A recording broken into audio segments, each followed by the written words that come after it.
O apresentador Roberto Cabrini está na capital da Ucrânia, Kiev. A região está em alerta para o avanço das tropas russas, que pode ocorrer a qualquer momento. Nós vamos ao vivo até lá.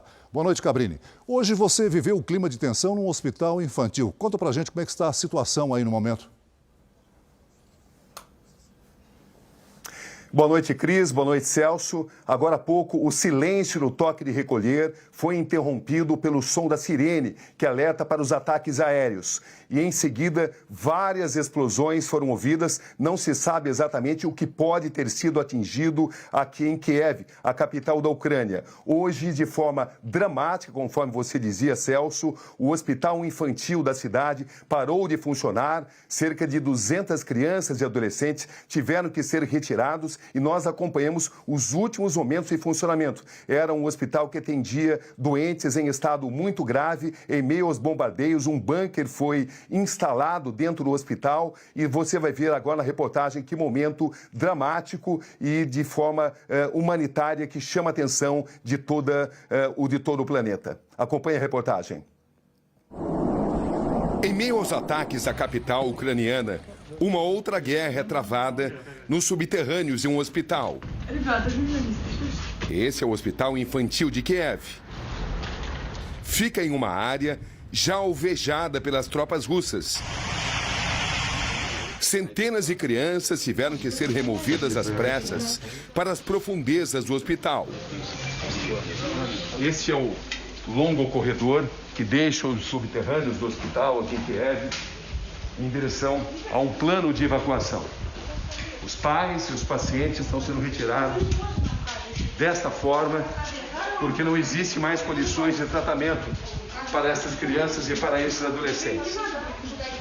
Mesmo considerando-se que a viagem será muito arriscada, muitos pacientes estão em estado grave e a jornada será, sem dúvida, algo muito delicado, mas não há outra alternativa. Os médicos decidiram retirar as crianças e os pais para outras partes do país, onde provavelmente elas terão mais chance de sobrevivência.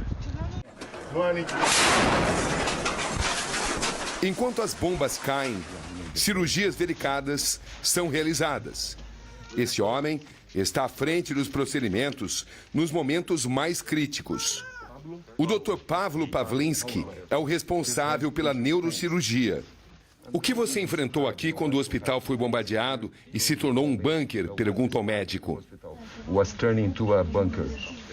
Foi muito difícil.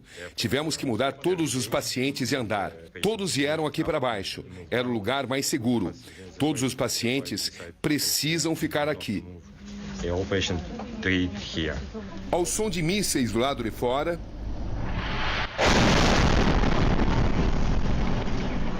ele está de bisturi em punho, removendo tumores e tratando de casos severos de hidrocefalia, a acumulação de líquido dentro de cavidades profundas do cérebro.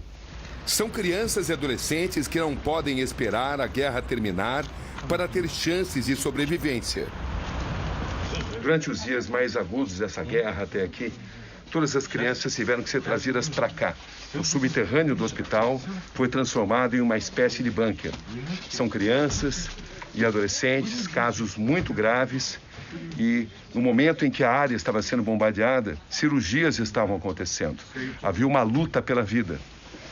É um cenário no qual é impossível a gente não se sensibilizar. São ângulos da guerra que fazem e trazem muitas reflexões. Após cada vitória, os abraços às mães servem como combustível em um momento em que nem a vida do próprio profissional está assegurada. As crianças e os adolescentes aqui ficam dispostos em macas e camas improvisadas no corredor, porque o corredor foi convertido em um bunker para proteção, uma espécie de abrigo antiaéreo. E é uma situação caótica para um atendimento. Explosões, ataques acontecendo e vidas sendo salvas aqui. Assim vou conhecendo pacientes e suas mães. Todos relatam a tensão de permanecer em um bunker médico enquanto sirenes soam e explosões ecoam. Essa é Mari, de apenas 8 anos. Ela carrega brinquedos e enfrenta tudo com muita coragem. Pergunto a Antonina, de 9 anos, qual foi o momento mais difícil que ela passou aqui no bunker. What was the most difficult time that the time that you spent here? Tive muito medo quando as bombas explodiram. Igor tem apenas 16 anos e sofria de um tumor no cérebro muito grave. Durante a fase mais aguda, em que a área do hospital foi bombardeada, os médicos precisaram fazer uma intervenção cirúrgica extremamente delicada. A operação foi bem sucedida e hoje Igor está se sentindo bem. Como você está se sentindo agora, eu questiono. How are you feeling right now? Estou muito bem. Mesmo numa guerra, seus sonhos permanecem? Quais são eles? What are your dreams? Eu quero ser um arquiteto. Marina está no corredor do hospital com a filha Christine. A bebê nasceu aqui embaixo. Como está a sua situação? How do you see the whole situation, please? Minha filha nasceu aqui. Não quero deixar a cidade por causa da minha família, mas sim pela saúde dela. Teremos que ir para Lviv, onde é mais seguro. A seu modo, a vida resiste em Kiev. Mas, após uma dramática avaliação da situação, os médicos concluem que atingiram o limite. Essas crianças não podem mais ficar em um bunker de um hospital cuja cidade está prestes a receber um ataque que poderá ser devastador. A decisão é a de evacuar os pequenos pacientes e suas mães para outra parte do país. Escolha difícil, mas necessária. Não há tempo a perder. Em clima de tensão, uma a uma, as crianças vão sendo levadas com suas mães para um comboio que as transportará para a estação de trem. A despedida do pai, que tem que ficar para defender a capital, enquanto a mãe vai acompanhar o filho. Um momento que rende lágrimas e abraços.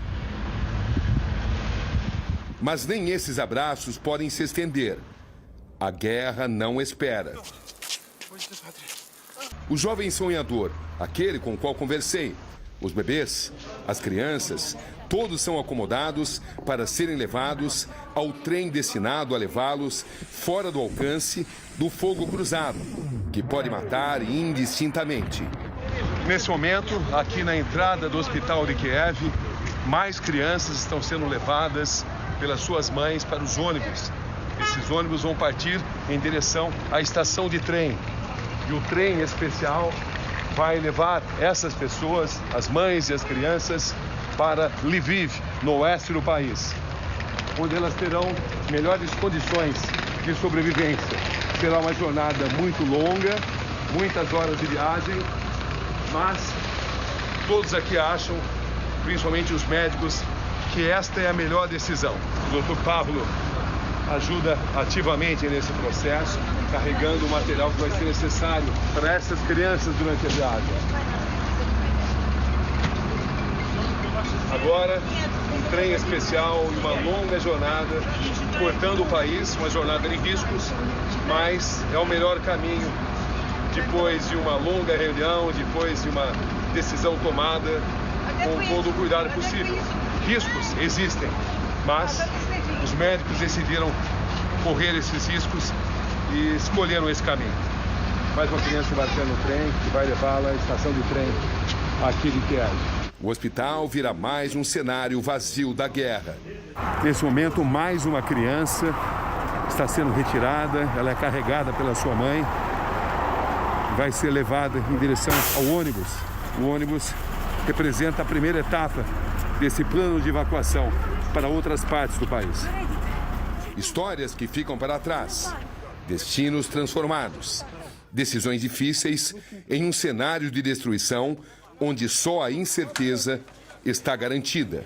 Esta é Kiev hoje e esses são seus filhos.